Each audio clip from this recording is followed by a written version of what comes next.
Yeah, hello guys. Next topic is deadlock avoidance. In your deadlock prevention, so just we how we can prevent your deadlock is by proving one of the four necessary condition doesn't hold good. Your deadlock avoidance is one more method to avoid your deadlock. How we can do is, so every particular process has to specify in which order the resources can be requested. So here what happens is every particular process has to specify what is the maximum number of resources it needs before execution. It has to specify what is the maximum number of resource it needs for execution. Okay, so here you can avoid your deadlock by two different ways. One is for single instance of your resource type and one more is multiple instance of your resource type. For single instances you can avoid deadlock by using resource allocation graph. For multiple instance you have to go for what? Banker's algorithm and safety algorithm. So before proceeding with that, we just discuss with something called as safe state.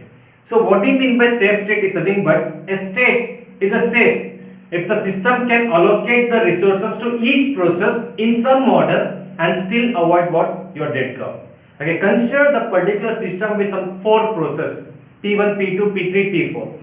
If all the particular process is being allocated with the resources in some order, so that every process is going to execute. So here what I said is, assume that there are some four processes, and if it is in safe state, what do you mean by that is nothing but how the resources are allocated to particular processes in whichever order it can execute. Okay, they said that a system is in safe state only if there exists what are safe sequence. Safe sequence means the particular process can execute in some order so that all the resources will be allocated whatever it has requested for.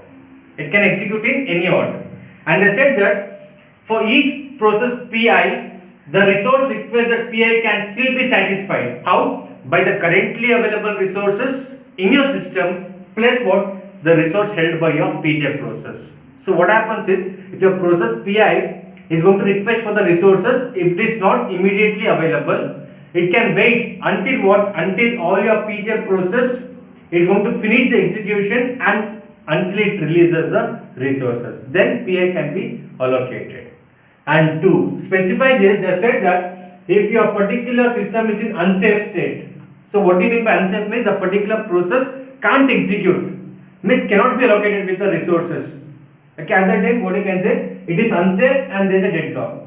And when you can say the system is in safe state, only if there exists a safe sequence, all the particular process has executed, then it is a safe state, and if it is a safe state, there will be no deadlock. Okay, to give example for your safe state, let me take an example. So just consider a system with 12 printers, and there are how many processes here? P0, P1, P2. 3 processes are there. Okay, I said that in your deadlock avoidance, every process has to specify the maximum number of resources it may need before execution. So here, P0 says that maximum it needs 5 printers, but currently allocated with what? 5. P1 maximum it needs 4, currently allocated with what? 2. P2 maximum it needs 9, but currently allocated with what? Here 2 printers. That's it. So out of total printers, how much here? 12 printers, and currently allocated printers how much here? 5, 6, 7, 8, 9. So if you just minus 12 minus 9, how many printers are free after allocating printers to P0, P1, P2? Only 3 printers are free. Now, what is the order of execution so that the system can be in safe state? I can say, can P0 execute first? See, P0 require 10, but currently allocated with 5. Still how much it needs? Still it needs 5, but only available is what? 3 resources. So P0 can't execute. At time P0, what happens is, I said that the sequence of execution can be P1, P0 and P2. If it is going to execute in this order, the system is in safe sequence. The system is in what? Safe sequence. So see here. So first what happens is P1. How many printers it needs? Still 2. How many available? 3. So if it is going to allocate 2 more printers, what happens? It can execute, and once it releases, what happens? 3 plus 2. If it releases this one, what have allocated? 5 will become.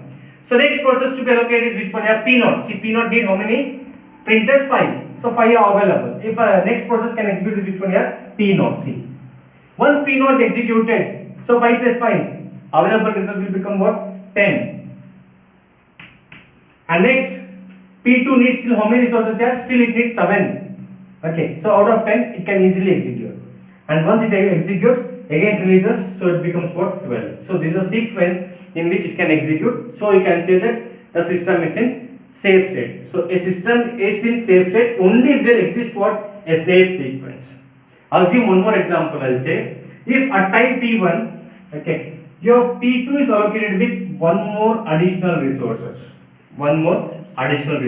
So here, out of 12, 5, 6, 7, 8 and 10. So if you minus, how many printers will be free? Only 2 printers will be free. So which can execute first? It needs 5 more resources, can't execute. Your P1 need only how many resources? 2. Yeah, it can execute. So if your P1 execute first and releases, then total availability will become what here? 4. Only process that can execute is P0 and P2.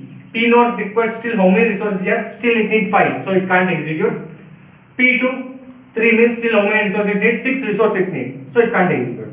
So at that time what happens? At this situation, there is no particular sequence, safe sequence. Whenever there is no particular safe sequence, it is in which state here? It is in unsafe state. It is in which one here? Unsafe state. Then what happens is there will be a deadlock in the system. Hope you understood. So next I'll go with your resource allocation graph. Continuation for deadlock avoidance, resource allocation graph. If your particular system, if the particular resources it is having single instances, one instances, you can avoid your deadlock by specifying through what? Resource allocation graph. Okay, as you are discussed in your resource allocation graph, there were 2 edges, namely there was an edge from Pi to Rj, that is called as request edge, and if there was an edge from Rj to Pi, that is called as assignment edge. Along with that, we are introducing one more edge called as, if there is a edge from Pi to Rj, if I am going to represent in dashed line, that is called as claim edge. What do you mean by claim edge is nothing but the process is requesting the resources in future. So here you can see the particular resource allocation graph for avoiding a deadlock. So I said there are 2 processes and how many resources here? 2 resources. It is having only how many instance? Only 1 instance. Then you can avoid a deadlock by using which one here? Resource allocation graph. There are 2 edges. See, if there is an edge from process to resource, what it says? It says it is a request edge. Means P2 is requesting for what? Resource type R1. If there is an edge from resource to process, what happens is P1 is holding these resources. P1 is holding this particular resources. Along with that, I have represented something with your dashed line that look like what? That look like your request edge itself. That is called as what? Claim edge. So what it says, that is similar to your request edge itself. So what do you mean by that is nothing but the process P1 may request the resources R2 in future. Same thing, P2 to R2. Dashed line. That is called as what? Claim edge. It is similar to what? You are requested, but it's going to request the resources in what? In future. So you can just see here, what happens is an unsafe state in an RAG. How we can avoid your deadlock means here. So here, now P2 is requesting for what? Resource type R2. What was the edge here? It was your claim edge. So when I can grant this one means, if they have said that the particular process will leave, okay, whenever I am converting what? Whenever I am converting the request edge to your assignment edge, or whenever I am converting what? The claim edge to an assignment edge, it doesn't form a cycle. So now P2 is requesting for what? Resource type R2. So whenever I convert this particular request edge to what? To an assignment edge, so it should not form a cycle. If it forms a cycle, what happens is there will be a deadlock. Hope you are getting with this. Hope you are getting with it. So whenever the process PI can request resource type RJ, whenever what happens is the request can be granted only if the converting request edge to an assignment edge doesn't form a cycle. Doesn't form a cycle. So here you can see here. So whenever I convert the request edge to what? Converting request edge to an assignment edge, what happens? It forms a cycle. Whenever it forms a cycle, what happens? There will be a deadlock. See, if no cycle exists, then the allocation for the resource will have the system in what your safe state.